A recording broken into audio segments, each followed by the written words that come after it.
premiums low. And that brings us to our guest speaker, which is Eric Zimmerman. Eric, we appreciate it. He's with Propel Insurance, sales executive. Thank you for joining and participating in today's summit. We greatly appreciate you presenting today. And I'm going to go ahead and turn the floor over to you. Hey, thanks, Rhett. Thank you, Brian. Good morning, everybody. Pleasure to be here at the Safety Summit today. Safety and insurance, I mean, most of you on this call, you already get the correlation. And, so what I thought we would do here this morning for a few minutes is just kind of jump into some of the economics of how the two correlate. But before we jump into the economics, I mean, everything that you're doing with your safety program, your culture, that's going to be the core driver for what happens with your insurance, the cost of insurance, the insurance environment that you're able to, who you're able to partner with, the duration of that partnership. Some companies, try to jump around to find the best year-over-year deal in the insurance market space, but consistently, those of you who partner with your carrier and look at it on a long-term basis, you're going to get a better outcome. Because at the end of the day, everything that happens with your insurance placement is going to be driven by your experience. And I know all of us here focus, in the Safety Summit and with Approach, you're all focused on your experience rating for your L&I or workers' comp. And that's a big deal. But you have the same experience rating with your general liability and your auto. It's just not quite as visible as it is when you're looking at your EMR. You're looking at that experience factor and trying to drive it down, and you're looking at it year over year. That same factor is being calculated and then applied to your auto insurance and your general liability insurance. And so those are the three lines of coverage in the insurance world: your workers' comp, your general liability, and your auto, that have this experience rating. And, for your work comp experience rating, you're looking at that 3-year history. For your general liability and your auto, you're looking at a 5-year history. So the more that you can prevent claims and try to mitigate those claims, when you do have them, try to manage those claims, the lower you can keep those costs in the history means that you're going to be able to drive those rates down year over year and generate that consistency that you're looking for. It's going to give you marketing leverage when you're out there and when your agent's out there shopping the insurance marketplace. They're not going to get anywhere without providing that loss history, because that's what the actuaries are going to use to see how you perform. So not shockingly to anybody here in this group, it all comes back to your safety culture. So what I thought we'd do is let's look at some common factors driving claim costs across the board. And I don't know if anybody saw that article in the Seattle Times yesterday that was talking about the cost of healthcare coverage in Washington. Healthcare coverage, what did it say? Over the past decade, the healthcare costs have increased 49% here in the state of Washington. Of course, they were driving that as being increased health insurance premiums. But at the end of the day, the only reason the premiums increase is because healthcare costs increase. And when you look at the cost of healthcare, that's going to be a huge driver for your claims experience in those three lines of coverage that we're talking about: workers' comp, general liability, and auto. So they cited a couple of reasons for these increased costs. One of them was our aging population. One of them was the tight labor market for medical providers and staff, and then the consolidation of the providers. So it's just an interesting thing to look at and recognize that that's such a huge driver in the cost of insurance, let alone the healthcare spend, what's happening with your claim costs. So some of the other factors that we want to look at too, particularly with Well, all three of those lines of coverage would be, over treating medical providers. You've got some bad attorneys out there that are driving some of these costs. And then you have something called eggshell claimants. Sometimes, if one of your employees gets in, is it responsible for an at-fault accident, that accident can be very minor impact, minor speed, and all of a sudden you've got a very fragile individual that they've come into contact with, and that claim can be huge, and it can go on for years. So a lot of it just happens to be, who might be in a vehicle when you're at the wrong place at the wrong time, and we have impact. So, Ryan, could you put up um, that PowerPoint presentation there? I want to just speak to a couple of slides. I want to pivot the conversation here to auto insurance. I know everybody here talks, has a strong focus on your safety program and your workers' comp, but today I thought it might be helpful to pinpoint a couple of these slides this is from a recent presentation that was conducted by these two individuals from Crum and Forrester. Crum and Forrester is a market that kind of specializes in auto. A lot of times they'll work on tough auto, heavier auto fleets, and they were presenting at the ERMI conference down in Florida here in November. So if you roll this up a little bit, Brian, right there, there's something called, you guys have probably all heard this, the nuclear verdicts that are happening here in the auto space. And what's a nuclear verdict? Well, a nuclear verdict is really just saying, hey, things have gotten out of control when a case gets to a jury.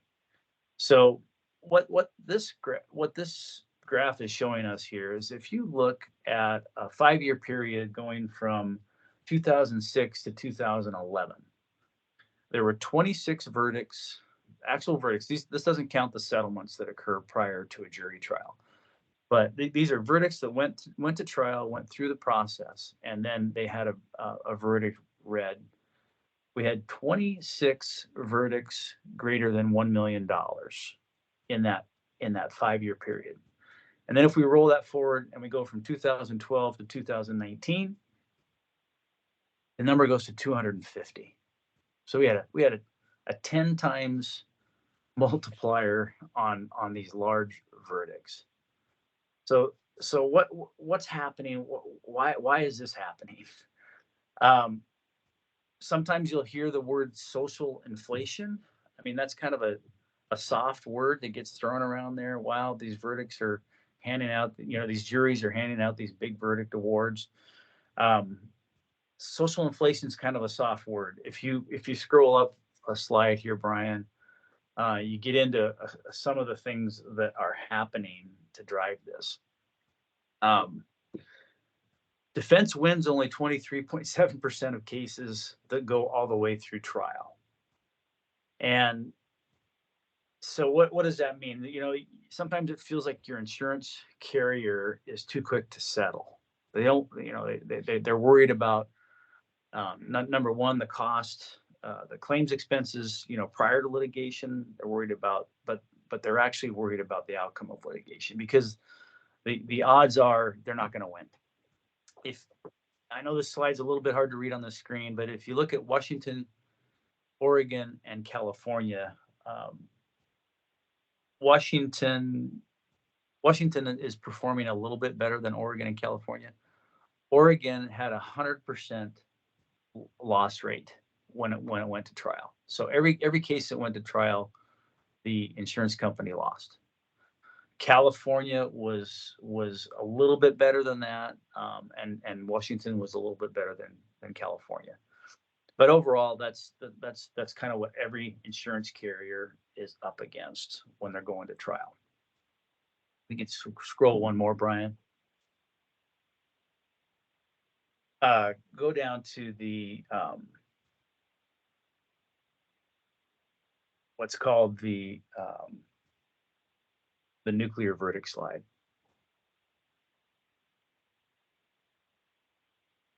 Yeah, I think you went too far.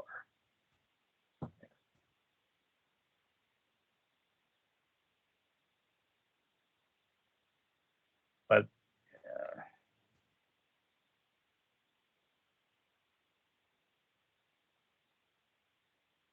I'll just speak to it. It's there's something called, when we really break down the um, social inflation piece, there's what's really happening is what's driving these nuclear verdicts is a couple of factors. One is litigation financing. I don't know if you guys have seen some of this out here, but you have private equity firms and you have hedge funds that are literally providing financing for litigation. They will take on the exposure and provide the plaintiff with the funding to pursue this case as far as they can. So you're getting kind of this artificial, and it's really called alternative financing or alternative investments. So someone can take a portion of a hedge fund portfolio and dedicate a certain amount of money to financing litigation. That's one of the issues. And the other one is what's called the reptile strategy for plaintiffs' attorneys, and that is really asking juries to punish the employer, punish the insurance company for what has happened to an individual that might be in an accident. So, uh, how can we position ourselves to defend against the reptile strategy? And the opposite of that is called the mongoose method response, and that is don't let yourself get trapped by the plaintiff's attorneys. One of the biggest things, and if we can take away one thing from this call today, you know, for many years, a lot of companies were using the tagline, "Safety is our highest priority," or "Safety is our number one priority." And and I know that most of you have pivoted to, building a safe work environment, creating a culture of safety and culture of care, which is great. You're ahead of the curve because the plaintiffs are really going after and using the safety as a number one priority and using it against employers. And so that's one of the areas that we can maybe position ourselves, to try to, increase the chances of success is getting rid of that tagline, and taglines like it. There's just different ways that you can position yourself when you get into that claim. And the other piece really comes down to your best practices when it comes to hiring your drivers. So driver selection is such a big deal. I think a lot of you are using Samba Safety now, or if you don't have Samba Safety, which is an automated driver selection program, it's got a notification feature which is pretty awesome. That not only does it help you collect the driver information on an annual basis when you're going through your annual review, but it also gives you an automatic notification if one of your drivers has had an incident, whether they're on the job or whether it's a personal matter, you get notified. So Samba is a pretty cool program. If you don't have Samba, you probably have something similar, or you're doing it yourself, where you're driving this consistent driver selection methodology. That's going to put you in a much better position when it comes to your accident prevention. It's just not getting any easier out there. In fact, statistically, this is since 1910, every year our roadways have become safer each year. And of course, in the 1930s and 40s and 50s, the safety precautions and what was happening, was developing at a very rapid rate. And then it kind of flatlined for a period of a couple of decades, but we're actually going the wrong direction in the United States today. The roadways are getting less safe, and the predominant factor, of course, is distracted driving. And not only is it cell phone use, but it's so embedded now with social media and that rapid response time and how connected we all are with the social media piece, that distracted driving has put us in a spot where we're going backwards. and we're the only so it's the only time in history that we've seen since the beginning of the automobile where we have gone the wrong direction when it comes to driver safety. So lots of stuff out there happening in the insurance world that are creating obstacles for you guys. Um, but there's definitely ways to position yourself for success, and a lot of it stems from what you're doing today with your accident prevention plans, your safety culture. This insurance program is simply an extension of that, and the safer you are, of course, the better results you're going to have on all those lines of coverage. So I think, Mike, did you put up the Samba safety in the chat room? Yeah, I put a link to their website. Cool. There are a few carriers that will pay for this, and they build it into the premium. But sometimes you're better served to pay for it yourself, and not be linked to that carrier just because they're paying for Samba. But it's so the reason why some of those carriers are doing it is because they've seen the results and they've seen the success that it helps drive. But if it's not Samba, you can do it manually. It's just it takes a little bit more effort, and it doesn't. The cool piece of that Samba feature is, how often do you have a driver that has a personal incident over the weekend and comes voluntarily to you and says, "Hey, I've got a problem." I mean, some good employees are going to do it, but there's a lot of employees that are either going to be too embarrassed or just simply don't want to disclose, and that's the part that Samba kind of flushes out, and that automatic notification feature is a great deal. Eric, are there any more slides in this one that you want to see? No, I think that's good, Brian. That's really the nuclear verdict piece is really it's such a huge deal. I mean, we're talking about auto primarily because that's where a lot of the frequency occurs for most employers. But the same thing is true on the general liability side. It just doesn't have the frequency that the auto piece has. But the nuclear verdicts it's a problem, and it's not likely going to get any better. But we can get better with our safety program, our safety culture. Hey, Eric, quick question. I know that there's a term that they use in the auto insurance if you, I don't want to say negligent in your responsibilities, that kind of lifts a cap off of the insurance. What is that term called? That's a great question, Mike. It's called negligent entrustment. And yes, it is. If there is an accident, probably the classic example would be, let's say you're managing a fleet of ready mix trucks, and one of your drivers consistently blows through yellow lights, and you know that this is happening, or that he's got a driving record that he shouldn't be behind the wheel. If you as the employer know that there's a risk by having this individual behind the wheel of a truck, but you don't take corrective action, then yes, the plaintiff counsel is going to look to this negligent entrustment provision in the law, and as Mike suggested, the cap kind of gets blown off, and they go for treble damages. So thank you for pointing that out, Mike. That's another reason why the driver selection process is such a big deal, because you do, as an employer where you're putting people behind the wheel of a fleet of vehicles, you do have you're being entrusted to manage that for the safety of the general public. So that's what negligent entrustment is all about. Thanks. We had that eggshell case that you talked about, and they tried to go after that negligent entrustment, and it was thrown out because we had our shit together, so to speak. We did run into that eggshell case, the $800,000 lawsuit at a 5-mile-an-hour accident.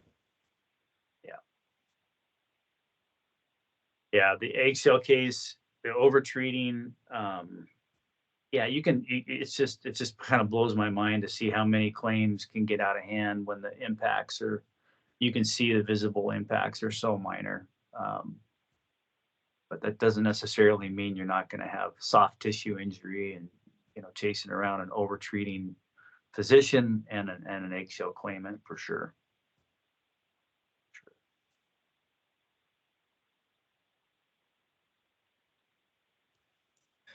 So Eric, if you wanted to have me fill some time here, I have a very short PowerPoint on the workers' comp premiums for 2024. Awesome.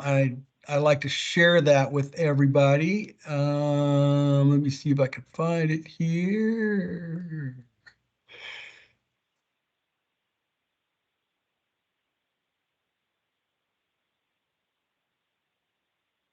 Okay, can everybody see this? Yep. Got it, Mike. Okay. Got it, Brian. Okay, all right. Okay, go back to where I was. Hang on. Where was I?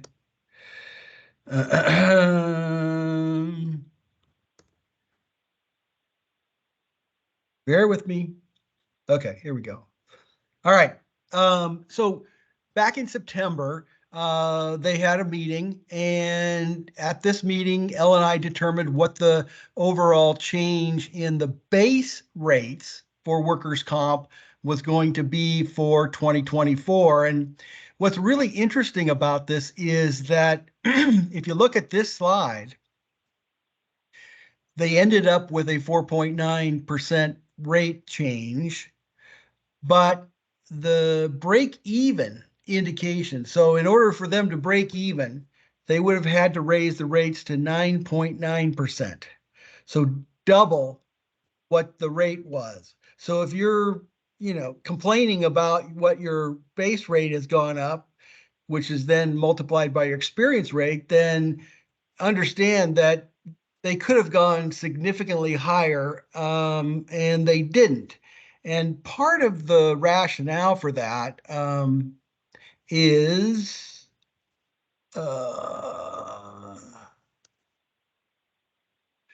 of the rationale for that is that there's what's called the contingency reserve, which is basically the the reserve that they have saved up for for their total liabilities. And right now you can see over the course of the last 7 or 8 years, the contingencies sort of hovered around 27%. So what does that tell us? I'll tell you what it tells us. In the next slide, you'll see this is Washington down here at 27.6. This is the average of state funds.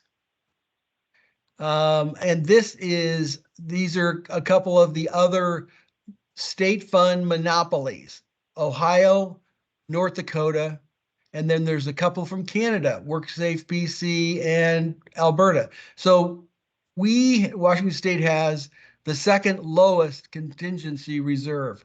Now, what does that mean from our perspective is that when you have a monopoly, it doesn't necessarily matter how much contingency you have, because inevitably, if the contingency is too low, they just raise the rates again or raise it higher. So they're trying to be thoughtful in their raising of the rates.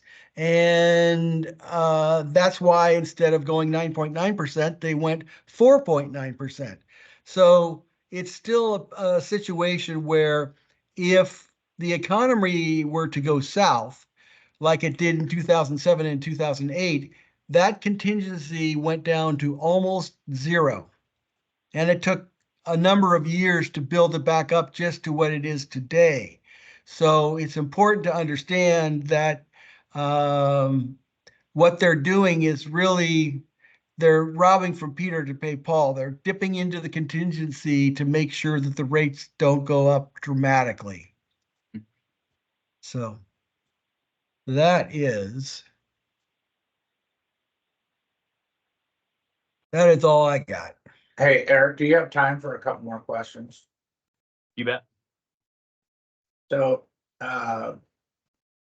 when we're talking about vehicles and we're doing vehicle allowances and people are operating on company time for those vehicle allowances, I'm assuming that some of these risks are identical.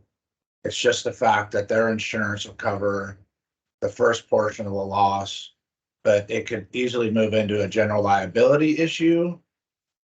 If those losses are exceeded, as an example, this eggshell case that we had was in a company vehicle. But if that wasn't a vehicle allowance person under the work, they were working, traveling from job site to job site, whatever, and got in that same accident and their insurance was exhausted, could the plaintiff then come after the company for a general liability issue and still kind of go down that same path to recover maximum amount of money? Particularly if we're not doing our negligent entrustment on that. Yeah, that's a good question, Mike. The answer is yes. The way they come after it is every policy has or should have what's called a non-owned and hired endorsement. So they're still coming after the company's auto liability as a non-owned vehicle. So if your driver is on company time doing company business, the plaintiff counsel is definitely going to find a way to and name the employer in that case. So yes, you're right. The if it's an allowance type situation and the employees bring in their own insurance to the table, that insurance coverage would be primary. It would probably quickly get exhausted and then go to the company's limits. Okay, and that is in our auto insurance portfolio? Yeah, No.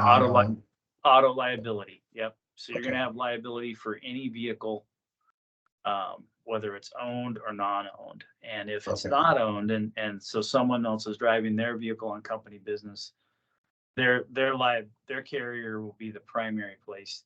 Right. But Okay. then it'll jump once that limit gets exhausted. It'll go to you, and in most situations, the lawsuit or the claim is going to be made against the individual and the company at the same time. Right. And then I don't know how many people are using the Samba. We implemented that Samba about 3-4 years ago. And it is a lifesaver for us because, obviously we went from 100 trucks to like 600 fucking trucks. And the instant notifications have been just tremendous because we've had a few people not know that their licenses were suspended. And they weren't suspended due to driving incidences. They were suspended. Maybe they missed a couple payments on child support, or they forgot about a ticket or something like that. And we're able to get those fixed and rectified with our employees, and they really appreciated it because it came up so quick and they were able to deal with it. So it is a good system, and it really takes a lot of time off our team from monitoring that because we know it's being monitored. That's cool. I'd recommend it to anybody that's got, 100 vehicles or so.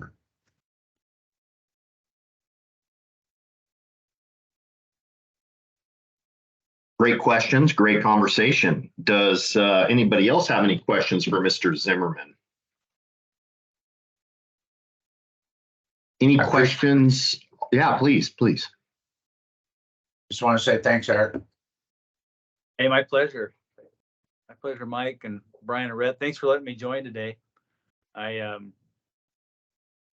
It's such a natural topic, safety and your safety program and insurance. I mean, they go hand in hand. They really do. And it's interesting when we're working, with with you guys out of state, anywhere where you're outside the state of Washington, the workers' comp just folds right into your, to your insurance program. It's kind of a natural blend. So the ability to be able to work with SMART and with Approach, I think gives everybody in this room here an edge, because you've got an advocate and you've got somebody that's going to help you manage this process.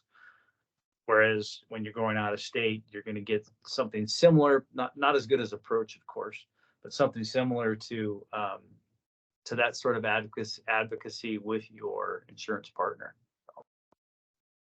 So we kind of bifurcate things a little bit here in the state of Washington because of the LNI system, but having this type of a forum helps us to bring those things back together and adds a cohesive mix to your program.